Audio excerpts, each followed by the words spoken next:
Okay, we're on page 196, if you'd like to follow along. So this section, we're talking about the reward for mitzvos. And last week we learned the Rambam. The Rambam, he discusses, you look in the Torah, and the reward for mitzvahs that we just read in Shema is a very physical thing, that you're going to have your crops grow, the rain's going to fall, and all these things like that. That's all you get for doing mitzvahs, for serving Hashem your whole life, is that you're going to have nice rains and good crops.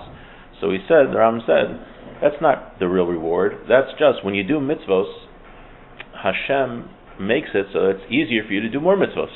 So, right, if you're constantly struggling to make a living, and also fighting wars, because he said there'll be peace if you do mitzvos, and then it's going to be very hard to keep the Torah. So, baked into doing mitzvos is that it'll be easier for you to do more mitzvos, but that's not the real reward. So this section, Chovos HaLevavos is going to discuss why is it that the Torah, first of all, doesn't address Olam Haba, which is, we know, the real reward for mitzvos, the spiritual pleasure in the next world. Why doesn't it address that? And two, in general, it doesn't really go into much detail about the reward for mitzvos in general. So let's start there. I think we mentioned Rav Dessler. Rav Dessler says, what is the reward in the next world? Right? It's very hard for us. This is actually going to be one of the reasons why the Torah doesn't discuss why Olam Haba in the next world. It's actually going to be the first reason we'll see. Actually, let's wait till we get there, because it's going to be relevant there. Okay. About Perish Achelek Hashishi, the sixth category. We're talking about categories. We have to have Habitachon.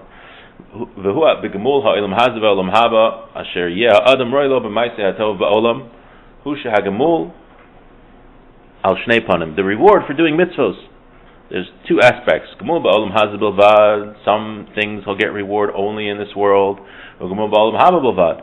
And some he'll only get reward in the next world for the mitzvahs that he does. V'yeshu ru'uim shneim al maaseh achad. And there are those that are fitting to get reward for both. The person can do mitzvahs, he'll get reward in this world and the next world. It fits very nicely with the Rambam that we saw, that if you do mitzvahs, you're going to get for sure reward in the next world, but also your crops will grow, there'll be peace, the rains will come in the right time.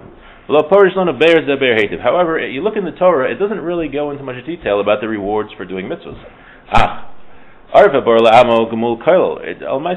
says a general, you read the Torah, there's like a general reward for doing mitzvahs. It doesn't go into each. You put on tefillin on Sunday mornings, you get up out of bed after Shabbos when your stomach doesn't feel well because you eat too much chalent. It doesn't say like you get, this, and you do that, you get this. It doesn't go into the detail. But it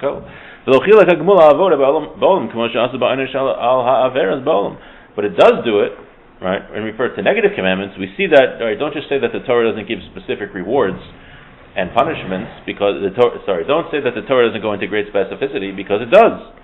There are certain things the Torah says if a person does them, he gets skila, he gets stoned, sreifa, he gets burnt, hereg, he gets his head cut off, he gets strangled, umalkus, he gets lashes, malkus arboim, umisa, he gets divine death, vikares, he can get his soul cut off, v'tashlumi kefil. There are certain things that he's got to pay kefil. If he steals and he gets caught, he's got to pay twice the value of what he stole. If he steals an animal, different types of animal, he's got to pay 4 or 5 times the amount.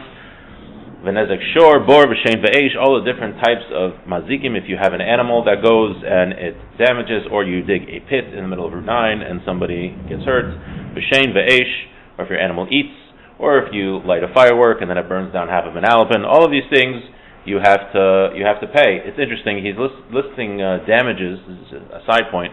He's listing damages as the fact that you have to pay if you damage somebody else is part of punishment, which is there's a whole discussion that there's actually a prohibition to damage something. If you learn Bava Kama, you get into that. So if my animal damages something, I'm actually violating a prohibition in addition to having to pay him something, which you see clear from here.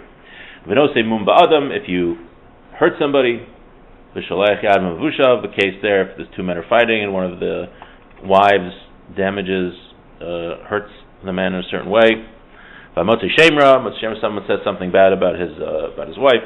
All these cases, so myriad of cases in the Torah where it's negative prohibitions, where the Torah specifies greatly what the punishment is. But the reward in the next world, the ansho and the punishment in the next world, it's not written in the Torah at all. For many reasons. Now he's going to go through many reasons why Olam Haba, the reward and the punishment in the next world, is not mentioned in the Torah. So let's hope to do the first two today, because I think the third one gets a little longer. Mehem, Kitzuras Hanefesh Biladi Haguf Eina Yedua Etzleinu. Olam Haba, Olam Hanashamas, we're going to be a soul without a body. We have no concept what that's like. Right? Does anyone know what it's like to be a disembodied soul? I don't. Kol shechein, ma shemis'anig bo, o titzar be'inyahu. All the more so we don't know what it's like for a soul to get pleasure by itself or to be pained when it's by itself. So the Torah didn't write that the reward for a neshama, because one, we don't know what it's like to be just a neshama, and two, we don't know what kind of, all the more so, we don't know the type of pleasure a neshama by itself will receive. It's a very esoteric concept. However, the Torah did, this information was given to those people who could appreciate it. It was said to the Kohen Gadol Yoshua, I'm going to give you to be like the Omdim Ha'ela, like the angels. Meaning, he was told, Yeshua, the Kohen Gadol, who was on a lofty spiritual level, was told that his reward is going to be like the angels. He was on a very high spiritual level, so he had some sort of understanding. What is that like to be like the angels? You tell me to be like the angels, I don't really know what that's like. Maybe you guys do. I don't. When he'll get this reward when his soul is not tied to his body. It just hinted to him that his reward is going to be like in some aspect like the angels. In its refinement and its simplicity. And he's not going to be using his body. And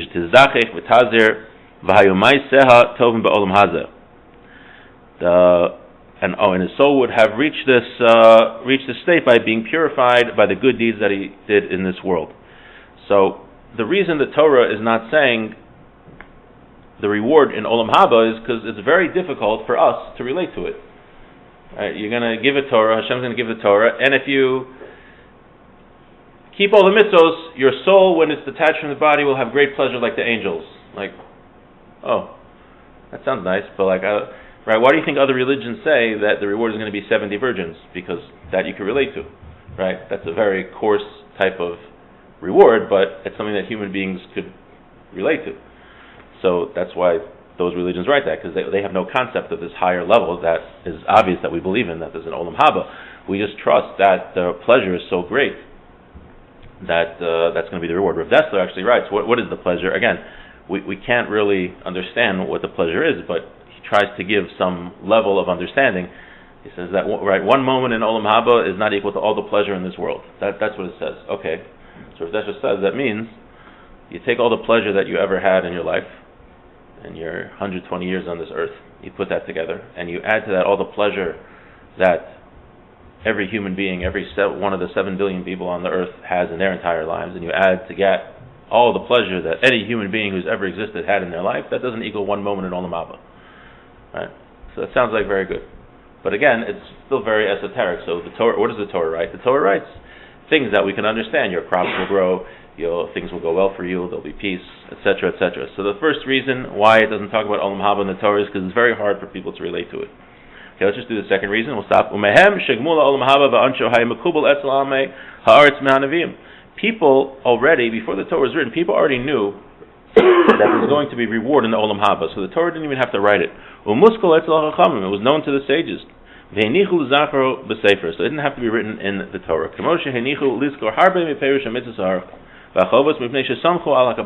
Just like many things, you don't have every detail or every mitzvah written in the Torah because we rely on the tradition that we have.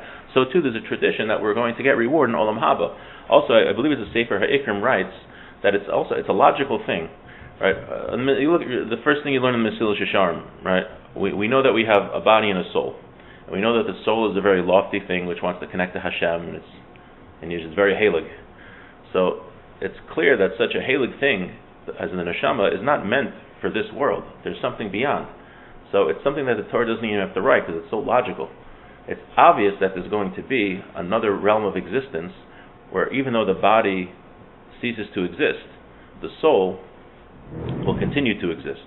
So you see that from the Sefer Ikrim and the Mitzvah Shaar. So that's kind of what he's saying here, that they knew already, people knew, it was obvious that there is an Olam Haba, there is a place where the neshama gets reward, and the Torah doesn't even have to write it, just like the Torah doesn't write many details. Okay, so we had two reasons why the Torah doesn't talk about Olam Haba, and he's going to go through many more in the upcoming weeks. A great day.